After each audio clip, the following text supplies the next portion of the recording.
أعوذ بالله من الشيطان الرجيم بسم الله الرحمن الرحيم محمد صلى الله عليه وسلم আজকের এই মায়াতের জানাজায় উপস্থিত সম্মানিত উপস্থিতবৃন্দ, এলাকার মুরব্বিয়ান, ছাত্র ভাইরা, যুবক ভাইরা, আপনাদের সবাইকে আমার সালাম জানাচ্ছি। আসসালামু আলাইকুম। আমি সর্বপ্রথমে আজকে কালাম ভাইয়ের জানাজায়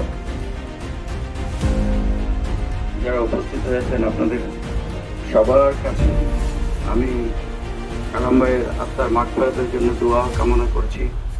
আমি আমার ব্যক্তিগত পক্ষ থেকে এবং আমার দল বাংলাদেশ জাতীয়তাবাদী দলের পক্ষ থেকে আমাদের দলের এই নিবেদিত প্রাণ নেতা মৃত্যুতে আমি গভীর শোক এবং সমবেদনা জানাচ্ছি এবং ওনার পরিবার যেন এই সুখ সইতে পারে এই মহান রবের কাছে সেই প্রার্থনা করছি।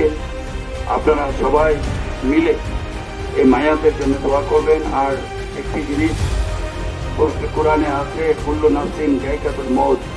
আসলে সবাইকে আমরা যখন জীবিত আছি তখন মানুষ, আর মরে যাওয়ার পরে যে আমার সামনে যে মায়াত আছেন লাশ, আমরা জানি না, মুরব্বীরা বলেন আসার সিরিয়াল আছে, যাওয়ার সিরিয়াল নেই।